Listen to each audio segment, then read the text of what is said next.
जय हिंद साथियों, फिर से स्वागत करता हूं आपके अपने चैनल में। और देखिए आज का टॉपिक आपको दिखाई दे रहा है, एक राष्ट्र एक चुनाव। जी हां, थोड़ा सा टॉपिक से हम लोग हटकर, लेकिन आपके ये कॉम्पिटिशन एग्जाम में अब महत्वपूर्ण बन गया है। क्यों? क्योंकि ये संसद में आ गया, और जब संसद में आ जाए तब आपको पूरी कहानी अब जानना ही है। तो आप अब वीडियो में बने रहिए, कहीं जाइएगा मत, क्योंकि आज हम जो टॉपिक देखेंगे इसमें पूरा धागा खोल कर देखा जाएगा। एक राष्ट्र एक चुनाव क्या है, पुराना पृष्ठभूमि देखेंगे, इसकी बैकग्राउंड देखेंगे और हर कड़ी को अच्छे से समझेंगे, क्योंकि अब इससे क्वेश्चंस आपका एग्जाम में पूछा जाएगा। ये आप समझ लीजिए और कहीं नोट करके रख लीजिए।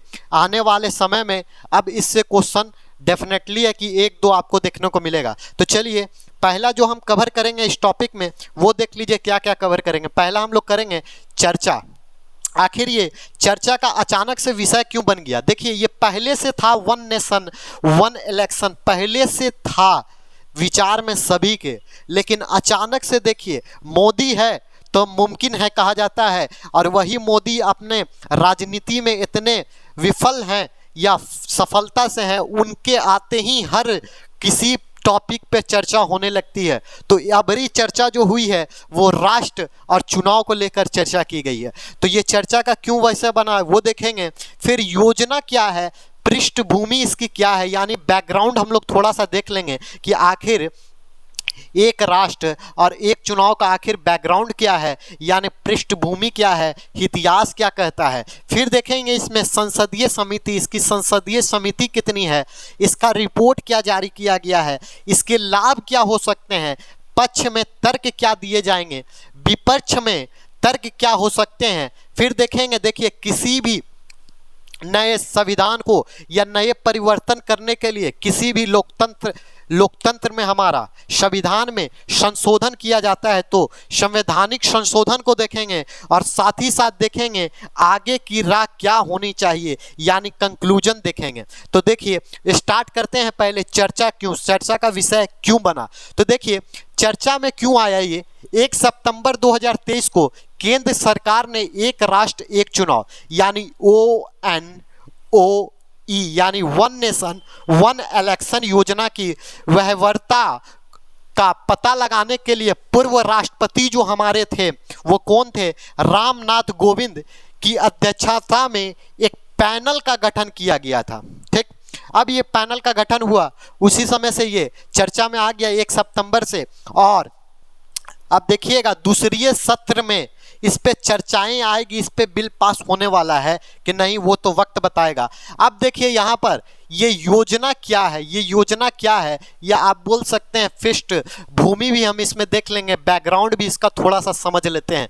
तो देखिए एक राष्ट्र एक चुनाव का विचार जो है पूरे देश में चुनावों की आवृत्ति को कम करने के लिए सभी राज्यों में लोकसभा और राज्य विधानसभा के जो चुनाव होते हैं ना उनको एक ही समय में कराना है। यानी मेन मकसद क्या है, जो लोकसभा का चुनाव होता है और राज्य विधानसभा का चुनाव होता है उसको एक प्लेटफॉर्म में लाकर खड़ा कर देना और एक ही समय में इसको करवाना, मतलब अलग अलग समय में करवाने की झंझट को खत्म करना, ये है। अब देखिए थोड़ा सा 26 जनवरी 1950 आपको पता है ये दिन क्या था, तो ये दिन हमारा संविधान लागू हुआ था। तो संविधान लागू होने के बाद देखिए लोकसभा और सभी राज्य विधानसभाओं के लिए पहली बार आम चुनाव जो हुआ था यानी मिलकर जो चुनाव हुआ था वो देखिए 1951 और 52 यानी 1951 और 1952 में आयोजित किए गए थे। ठीक, यह प्रथा, फिर देखिए यह प्रथा क्या हुई, यह प्रथा के 3 लोकसभा चुनावों में 1967 तक ये जारी रही और उसके बाद ये क्या हो गया, बंद कर दिया गया, यानी बाधित हो गया, इसे रोक दिया गया था। देखिए रोक दिया गया था। फिर क्या हुआ, ये चक्र पहली बार जो हुआ था, ये चक्र जो चला, ये चुनाव का जो सिलसिला चला वो पहली बार देखिए 1959 में टूटा, जब केंद्र ने तत्कालीन केरल सरकार को बर्खास्त करने के लिए संविधान के अनुच्छेद 356 356 में संवैधानिक तंत्र की विफलता को लागू किया था। देखिए ये बंधन टूटा कहाँ, बोलते हैं ना हमारा बंधन टूट गया, तो देखिए बंधन स्टार्ट हुआ 1951-52 से और यहाँ पर बंधन टूट जाता है 1959 में। क्यों टूटा था? केरल सरकार को बर्खास्त करने के लिए संविधान में अनुच्छेद 355 भी हो सकता है, यहाँ पर आगे 355 की डिस्कस करेंगे। 356 में जो संवैधानिक तंत्र की विफलता को दिखाया गया उसको लागू किया गया था। अब क्वेश्चन आपके लिए बन जाता है ये 356 अनुच्छेद क्या है। देखिए क्वेश्चन बन गया और क्वेश्चन आपसे पूछेगा कंपटीशन में। अब आपको ध्यान में रखना है 356 अनुच्छेद आर्टिकल 356 आपका पक्का है कि अब आपसे क्वेश्चन पूछेगा। देखिए इसके बाद क्या हुआ, पार्टियों के बीच जो दल बदल या प्रति दल बदल के कारण 1960 के बाद कई विधानसभाएं भंग हो गई थी। देखिए बहुत सारे पार्टियां थी जो दल बदल अब करने लगी थी। दल बदल मतलब क्या होता है, इस पार्टी से हैं दूसरे पार्टी में चले गए, मतलब इधर को धोखा दे दिए उधर चले गए, वो मजबूत पार्टी दिखाई दिया उसके तरफ पलट गए। और राजनीति में तो ये तो होता ही रहता है अक्सर, जिसकी सरकार मजबूत उधर ही पार्टियां चली जाती है, घूम जाती है, जनता का तो देखा ही नहीं जाता है। तो जिसके कारण क्या हुआ था, जिसके कारण देखिए लोकसभा और राज्य विधानसभाओं के लिए अलग अलग चुनाव हुए। अब देखिए जब दल बदल होने लगा तो मतभेद होना स्टार्ट हो गया, जिसके कारण क्या हुआ, लोकसभा और विधानसभा के चुनाव को अलग कर दिया गया, अलग अलग करने जाने लगा। अभी जो वर्तमान में है, देखिए क्वेश्चंस यहाँ पर बनेगा, इंपॉर्टेंट बन गया। अभी जो वर्तमान में है वो देखिए राज्यों के विधानसभा चुनाव जो लोकसभा चुनाव के साथ होते हैं मिलकर, अभी जैसे जो राज्य हैं वो देखिए अरुणाचल प्रदेश आपको पता है इसका अलग से विधानसभा चुनाव नहीं होता है, सिक्किम हो गया, आंध्र प्रदेश हो गया, उड़ीसा हो गया, ये सब जो राज्य हैं देखिए विधानसभा चुनाव लोकसभा चुनावों के साथ होता है। ये सब जो राज्य हैं इनका राज्यों का जो चुनाव होता है ना, विधानसभा चुनाव नहीं होता है, ये लोकसभा के साथ ही मिलकर होता है। लेकिन अब बात क्या किया जा रहा है कि सभी राज्यों का मिलाकर एक ही चुनाव किया जाएगा। चलिए आगे हम चर्चा देख लेते हैं। आगे क्या चर्चा है, संसदीय समिति की चर्चा कर लेते हैं। संसदीय समिति, तो इसमें देखिए 8 संसदीय समिति बनाई गई है। अब 8 संसदीय समिति के देखिए कानून मंत्री के मुताबिक इस समिति का जो नेतृत्व कर रहे हैं हमारे पूर्व राष्ट्रपति, जी हाँ पूर्व राष्ट्रपति कर रहे हैं, नाम रामनाथ कोविंद को करने के लिए दिया गया है नेतृत्व इसका।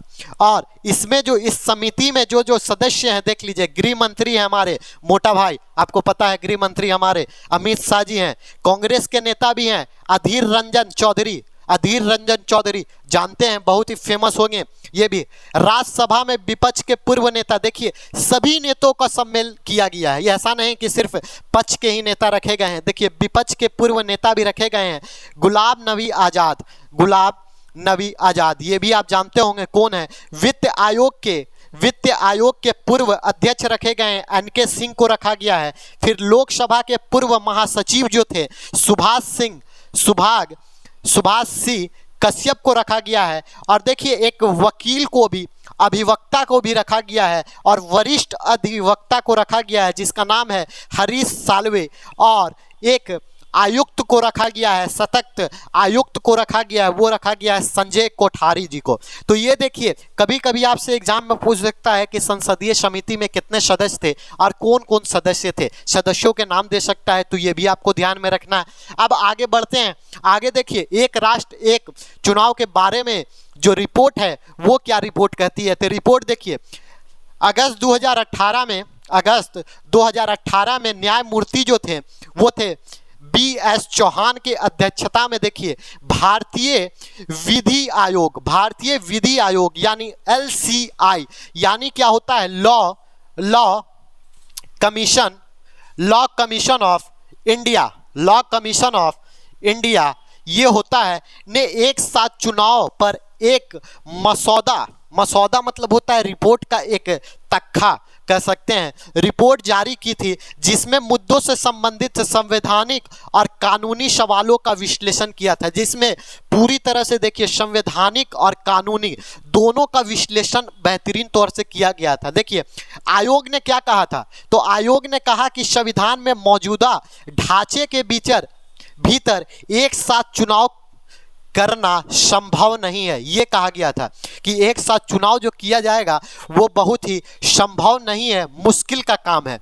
देखिए संविधान एवं जनप्रतिनिधित्व अधिनियम 1951 और लोकसभा एवं राज्य विधानसभा की प्रक्रियाओं के नियमों में एक साथ चुनाव करने के लिए उचित संशोधन की आवश्यकता है। बिल्कुल, देखिए मैंने शुरू में ही बोला किसी भी चीज़ की अगर चेंजिंग होती है, वो प्रावधान बना हुआ है, तो संविधान में जब तक संशोधन नहीं किया जाएगा तब तक ये पॉसिबल नहीं है। और ये कहा गया, देखिए जनप्रतिनिधित्व अधिनियम 1951 और लोकसभा एवं राज्यसभा विधानसभा की प्रक्रियाओं में अगर नियमों में बदलाव किया जाता है, चेंजिंग किया जाता है, तो आपका संविधान संशोधन की आवश्यकता होगी। ये रिपोर्ट में बताया गया है। फिर देखिए आयोग ने यह भी सिफारिश की है कि कम से कम 50% यानी 50% राज्यों के अनुसमर्थन आवश्यक है। ऐसे नहीं कि आप ऐसे कर दीजिए तुरंत आपका मन हुआ तो कर दें। यहाँ पर 50% रिपोर्ट में बताया जा रहा है कि राज्यों का भी समर्थन होना चाहिए कि राज्य ये मान रहे हैं कि नहीं मान रहे हैं, 50%। और देखिए 1999 में न्यायमूर्ति BC जीवन रेड्डी की अध्यक्षता वाले में भारतीय विधि आयोग लॉ कमीशन ऑफ इंडिया ने भी एक साथ चुनाव की वकालत की थी। देखिए ये भी बन जाता है कौन वकालत किया था, तो ये देखिए न्यायमूर्ति 1999 में न्यायमूर्ति जो थे BP जीवन रेड्डी ने की अध्यक्षता में लॉ कमीशन ऑफ इंडिया की यहाँ पर क्या की गई थी, वकालत इसी चीज़ की गई थी कि एक चुनाव और एक राष्ट्र को लेकर, यानी एक राष्ट्र एक चुनाव को लेकर। अब देखिए इसके लाभ क्या क्या हो सकते हैं, इसके लाभ क्या हो सकते हैं, या हम लोग देखेंगे पक्ष में क्या क्या तर्क इसके दिए जा सकते हैं। तो देखिए एक राष्ट्र एक चुनाव जो है, एक राष्ट्र एक चुनाव जो है, सार्वजनिक धन की बचत होगी। देखिए कोई भी चुनाव होता है, वो चाहे विधानसभा का हो या लोकसभा का हो, उसमें अंधाधुंध पैसों का वितरण होता है, अंधाधुंध पैसे खर्च होते हैं। वितरण तो छोड़ दीजिए, वितरण तो कहा जाएगा तो अपने अपने स्तर पे बोला जाएगा, लेकिन जो खर्च होता है बहुत ही ज़्यादा खर्च होता है। और ये पैसा किसी का बाप का नहीं आता है, ये पैसा हमारा जो टैक्स दिया हुआ रहता है, हमारे जो सभी मेहनत करके मजदूर या जितने व्यापारी लोग टैक्स देते हैं उन्हीं के कोष से निकलकर खर्चा किया जाता है और बहुत अधिक मात्रा में खर्चा किया जाता है। तो ये अधिक मात्रा में जो धन की खर्चा होती है उसका बचत हो सकता है, और इस बचत से क्या होगा, संसाधनों में आप यूज कर सकते हैं, आने वाले नए नए कार्यों में कार्य किया जा सकता है और विकास के कार्यों में भागीदारी दी जा सकती है इस धन के माध्यम से। देखिए दूसरा क्या है, प्रशासनिक व्यवस्था, सुरक्षा बलों का, प्रशासनिक व्यवस्था और सुरक्षा बल दोनों का दबाव जो है ना, तनाव थोड़ा कम होगा, क्योंकि आपको पता है जब चुनाव होता है तो प्रशासन पूरी तरह से एक्टिव हो जाती है। प्रशासन 12-12 घंटे, 14-14 घंटे, 15-15 घंटे, 18-18 घंटे तक ड्यूटी करना पड़ता है। उसके बाद प्रशासन को इधर से इस स्टेट से अलग स्टेट भेजना, बहुत सारा प्रक्रिया होती है, जिसके कारण क्या होता है, सुरक्षा बल जो लाते हैं उसमें भी तनाव बहुत पड़ता है सुरक्षा बलों में। तो ये जो तनाव है वो कम होगा। फिर देखिए सरकारी नीतियों का समय में कार्यान्वयन होगा। देखिए सरकारी नीतियां जो बार बार आपको समय में विधि दिखाई देती है, बाधित दिखाई देती है, इसका अच्छी तरह से कार्यान्वयन होगा, अच्छी तरह से कार्य होगा। क्योंकि देखिए एक ही चुनाव होगा, एक ही राष्ट्र होगा, एक ही संभालने के लिए होगा, तो बार बार आपको राज्य से परमिशन नहीं लेनी पड़ेगी, बार बार राज्यों से आपका हस्तक्षेप देखने को नहीं मिलेगा, तो कार्यान्वयन अच्छा से होगा। फिर देखिए विकास गतिविधियों में प्रशासनिक ध्यान केंद्रित होगा। वही जो प्रशासन की बात है वो देखिए विकास केंद्र में हो जाएगी और चुनाव प्रचार के लिए ज़्यादा समय मिलेगा। देखिए ऐसे क्या होता है, हर आप देखिएगा 5 साल में तो लोकसभा का चुनाव होता है, लेकिन उसके बीच अलग अलग स्टेट में बहुत सारे 2 साल, 3 साल, 5 साल ऐसे ऐसे कर करके हर किसी स्टेट में आप देखिएगा सालों भर कहीं ना कहीं चुनाव होते रहता है। तो ऐसे क्या होता है, चुनाव में जो आदमी का चुनाव प्रसार होता है उसमें आदमी को समय कम मिलता है। तो इसमें क्या होगा, समय का आपको ज़्यादा प्रभाव मिलेगा, समय आपको ज़्यादा मिलेगा, ज़्यादा आप प्रचार प्रसार कर पाएंगे, क्योंकि 5 साल के बाद फिर चुनाव होगा। 5 साल के लिए फिर आप पूरी तरह से छूट हैं तो आराम से आप प्रचार प्रसार कर सकते हैं। देखिए पक्ष में तर्क क्या क्या कहे जा सकते हैं या क्या क्या दिए जा सकते हैं। देखिए नीति आयोग के रिपोर्ट के अनुसार क्या देश में प्रत्येक वर्ष कम से कम एक चुनाव होता है, जो मैंने बताया। इन चुनावों के चलते विभिन्न प्रकार के प्रत्यक्ष और अप्रत्यक्ष नुकसान होते हैं। आपको पता है बहुत सारे नुकसान होते हैं। जब चुनाव होते हैं तो देखते हैं सरकारी स्कूलों में बहुत सारे हस्तक्षेप होने लगते हैं। चुनाव होते हैं तो गाड़ियों को रोक दिया जाता है, बहुत सारे गाड़ियां रुक जाती है। तो बहुत सारे नुकसान होते हैं जनताओं को। सबसे ज़्यादा धन की तो क्षति होती है, उसके साथ संसाधनों का भी बहुत सारा क्षति आपको देखने को मिलता है चुनाव के समय में। तो इसमें जो है नुकसान होता है, तो ये बचेगा अगर एक ही बार चुनाव होगा तो। फिर देखिए चुनाव के आर्थिक लागत अधिक, इसके अलावा अन्य वित्तीय लागत भी हैं। आपको पता आर्थिक लागत के साथ अन्य वित्तीय लागत भी लगते हैं, आपके मॉनेटरी ये भी लगते हैं। चुनाव के दौरान देखिए सरकारी तंत्र चुनाव ड्यूटी और संबंधित कार्यों के कारण अपने नियमित कर्तव्यों का पालन नहीं कर पाते हैं। देखिए वही हो गई, आप स्कूलों में जाते हैं तो सरकारी कर्मचारियों या टीचरों को आपको कार्य दिया जाता है, जिसके कारण वो अपने कार्य को छोड़कर चुनाव में लग जाते हैं। तो ये सब कार्यों से बचेंगे।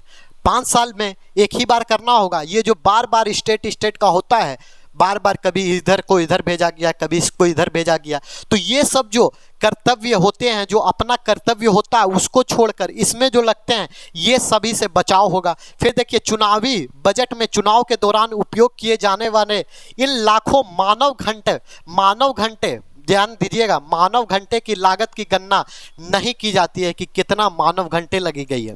फिर आप देख लीजिए उसी तरह देखिए नीतिगत पक्षागत सामना करना पड़ता है। जैसे आदर्श संचार संहिता के कारण सरकार नई महत्वपूर्ण जो नीतियां होती है वो नहीं ला पाती है, कार्यान्वयन नहीं कर पाती है। फिर देखिए प्रशासनिक लागत तो लगबे करती है, सुरक्षा बल की तैनाती करनी पड़ती है, बार बार सुरक्षा बल तैनात होते हैं, जिसके कारण सुरक्षा बल देखिए बार बार आने जाने के कारण, बार बार तैनाती के कारण क्या होता है, थकान होता है, बीमारियों का भी संदर्भ हो सकता है, बीमारियां भी हो सकती है, जिसके कारण क्या होता है बड़ी मात्रा में राष्ट्र में जो सुरक्षा बलों को है उनके के लिए भुगतान भी देना पड़ता है, सुरक्षा बलों को भुगतान देना पड़ता है और सुरक्षा पर भी थोड़ी सी हमारी पीढ़ी घट के चली जाती है। तो अब देखिए हम लोग विपक्ष में तर्क देख लेते हैं। इसके पक्ष का तो तर्क देख लिए, विपक्ष में क्या कहा जा रहा है। तो देखिए एक साथ चुनाव को देश में लागू करने के लिए लगभग असंभव प्रतीक होता है। क्यों असंभव होता है, देखिए इसलिए क्योंकि देखिए विधानसभाओं के कार्यकाल में कटौती, विधानसभा के अगर आप कार्यकाल में कटौती करते हैं या करनी पड़ेगी, उसके चुनाव तिथियों पर देश के बाकी भागों हेतु नियत तारीख के अनुरूप लाने के लिए उनके कार्यकाल में विधि करना होगा। देखिए क्या होगा, अगर अचानक से इसको हटा दिया जाए तो सभी विधानसभा में जो हैं उनको तो भंग करना पड़ेगा, और विधानसभा अगर आपका भंग हुआ तो देखिए आर्टिकल्स का, आपका अनुच्छेद का उल्लंघन होगा, क्योंकि उसमें बोला जाता है कि 5 साल के लिए, जब से बनी है तब से 5 साल के लिए होना चाहिए। तो ये भंग होगा तो विधानसभा को इफेक्ट पड़ेगा और विधानसभा कटौती हो जाएगी, कार्यकाल उसका कम हो जाएगा। तो ये सबसे बड़ी प्रॉब्लम क्रिएट करेगा। फिर देखिए ऐसा कदम लोकतंत्र और संघवाद को कमजोर करेगा। ऐसा क्यों बोला जा रहा है लोकतंत्र और संघवाद को कमजोर करेगा, क्योंकि आप देखिए आपको पता होगा आर्टिकल्स 1 या अनुच्छेद, मैं बात करूं 1 में तो आपको अनुच्छेद 1 में ही लिखा हुआ है यूनियन ऑफ स्टेट। इसका मतलब समझते हैं ना, यूनियन ऑफ स्टेट यानी राज्यों का संघ, राज्यों का संघ बोला गया है। अब यहां पर देखिए राज्यों का संघ यानी छोटे छोटे राज्य का बड़ा सा संघ और ये छोटा राज्य का अधिकारी कौन, मेन कौन रहेगा, ये संघ रहेगा। लेकिन अगर ऐसा हो जाता है तो ये कहीं ना कहीं कमजोर पड़ जाएगा, क्योंकि राज्यों का संघ तो फिर रहेगा नहीं, क्योंकि अनुच्छेद 1 का कहीं ना कहीं उल्लंघन हो जाएगा। फिर देखिए आगे बढ़िए, लोकतंत्र की भावना के विरुद्ध, लोकतंत्र की भावना के विरुद्ध हो जाएगा, क्योंकि देखिए कृत्रिम चक्र को थोपना और मतदाताओं की चयन की आज़ादी को सीमित करना। जी हाँ, मतदाताओं की चयन जो सीमा होगी वो हो जाएगी सीमित। क्यों? क्योंकि देखिए अलग अलग विधानसभाओं में अलग अलग क्षेत्र के अलग अलग आपके प्रतिनिधित्व होते हैं। जब एक राष्ट्र एक चुनाव हो जाएगा तो लोगों के बीच, व्यक्तियों के बीच, जनताओं के बीच अपनी जो चयन की आज़ादी है, जो चयन करते हैं, ऐसा नहीं, देखिए केंद्र का अलग आदमी चयन करता है, अलग सोच के करता है, लेकिन राज्यों का अलग सोच कर देखता है, राज्य स्तर से देखता है कि कौन आपके लिए बेटर है।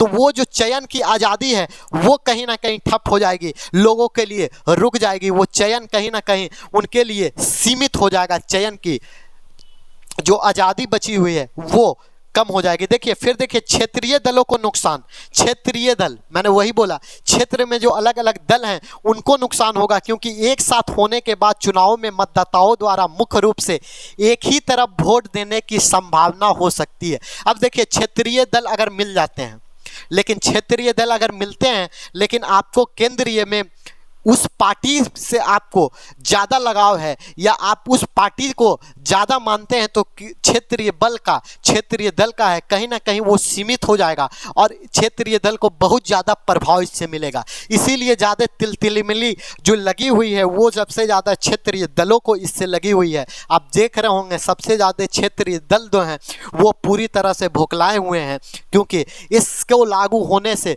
बहुत ज़्यादा प्रभाव इनको पड़ने वाला है। फिर देखिए जवाबदेही में कमी हो सकती है, क्योंकि प्रत्येक 5 वर्ष में एक से अधिक बार मतदाताओं के समक्ष राजनेताओं की जवाबदेही बढ़ती है। देखिए ये बिल्कुल सही बात है। अब जनताओं के बीच हमको आना है 5-5 साल में, अगर ये लागू हो जाता है तो 5-5 साल में आइएगा। ऐसे क्या होता है कि अलग अलग स्टेटों में, अलग अलग राज्यों में होते रहता है चुनाव, आपकी जवाबदेही बनी रहती है, आप काम करते रहते हैं, लेकिन यहाँ पर कहीं ना कहीं हो सके आप सूझ जाइएगा, अरे 5 साल के बाद है ना जवाब देना है। लेकिन यहाँ पर क्या होता है, अभी जो है, अभी सिस्टम क्या, आपकी जवाबदेही बनी रहती है। इस स्टेट अगर आप अच्छा वर्क नहीं कर रहे हैं, कार्य नहीं कर रहे हैं, तो आने वाले अगले स्टेट में जो चुनाव है वहां पर आपको जवाब देनी पड़ेगी, देनी पड़ेगी। लेकिन इसको लागू हो जाने के बाद देखिए कहीं ना कहीं राजनेताओं की जवाबदेही जो है वो कम हो जाएगी। जवाबदेही बहुत ही अधिक मात्रा में मतदाताओं के पास जो जवाबदेही देना रहता है वो नहीं देंगे राजनेता, सीधे 5 साल बाद आएंगे और जवाब अपना प्रस्तुत करेंगे। अब हम लोग देख लेते हैं थोड़ा सा, संविधान संशोधन की आवश्यकता तो पड़ेगी ही पड़ेगी, मैं शुरू में ही बताया, तो क्या क्या पड़ेगी देख लीजिए। पहले देखिए राज्य विधानसभाओं के कार्यकाल को लोकसभा के साथ समन्वित करने के लिए राज्य विधानसभा के कार्यकाल को तद अनुसार घटाया और बढ़ाया जा सकता है। देखिए वही चीज फिर भी यहाँ पर दिया गया, कार्यकाल को या तो बढ़ाया जा सकता है या तो घटाया जा सकता है। अब देखिए इसके लिए संविधान संशोधन तो आवश्यकता है, क्योंकि आवश्यकता क्यों, अब यहाँ पर जितने अनुच्छेद दिए हुए हैं अब आपके लिए इंपॉर्टेंस बन गए एग्जाम में, क्योंकि देखिए 83 जो संसार अनुच्छेद दिया हुआ है उसमें क्या कहा गया है, लोकसभा अपनी पहली बैठक की तिथि से 5 वर्ष की होगी, 5 वर्ष की होगी। अब क्या पता अगर इसमें बढ़ाया जाए तो संशोधन करना पड़ेगा, अगर 5 साल से घटाया जाए तो आपको संशोधन करना पड़ेगा, तो संशोधन की तो इसमें जरूरत पड़ेगी। तो यहाँ पर एक आ गया आर्टिकल्स। फिर देखिए 85 आर्टिकल्स, अनुच्छेद 85 क्या बोलता है, यह राष्ट्रपति को लोकसभा भंग करने का अधिकार देता है। अब देखिए राष्ट्र अगर ऐसा हो जाता है तो कहीं ना कहीं लोकसभा भंग होगा कि नहीं होगा, तो अगर होता है या नहीं होता है इसमें भी संशोधन की जरूरत पड़ सकती है। देखिए इसीलिए इस सब अनुच्छेद को रखा गया है कि इस सब अनुच्छेद के अनुसार संशोधन किया जा सकता है, इस सब अनुच्छेद में, आर्टिकल्स में। फिर देखिए 172 में इसमें क्या कहा गया है, विधानसभा का कार्यकाल उसकी पहली बैठक के आखिर तारीख से 5 वर्ष का होगा। अब देखिए ऐसा हो जाएगा तो विधानसभा तो पूरी तरह से भंग हो जाएगा, तब ये आर्टिकल्स कहाँ रहा मान्य, आर्टिकल्स तो बोलता है कि विधानसभा में 5 वर्ष का आपको रहना चाहिए, जो मैं शुरू में ही बताया था। तो कहीं ना कहीं इस आर्टिकल्स में, इस अनुच्छेद में आपको संशोधन करना पड़ेगा। उसी तरह 174 में देखिए राज्य के राज्यपाल को विधानसभा को भंग करने का अधिकार देता है, लेकिन यहाँ पर देखिए राज्यपाल क्या भंग करेगा विधानसभा को? ऐसा तो नहीं होगा। तो इसमें भी संशोधन किया जा सकता है। फिर देखिए 356 में केंद्र सरकार को राज्य में संशोधन तंत्र के विफलता के लिए राष्ट्रपति शासन लगाने का अधिकार देता है। तो देखिए ऐसा हो सकता है क्या कि आपका पूरी तरह से भंग कर दिया जाए। और आपको पता है जब भंग हो जाता है, विधानसभा कोई सरकार नहीं रखती है, तो वहां पर क्या लगता है ये आप बताइए जरूर। तो वहां पर लगता है राष्ट्रपति शासन। तो राष्ट्रपति शासन लग सकता है क्या? तो उसमें संशोधन किया सकता है। तो लोक प्रतिनिधित्व अधिनियम के साथ साथ संबंधित संसदीय प्रक्रिया में संशोधन की आवश्यकता होगी, यही कहा जा रहा है।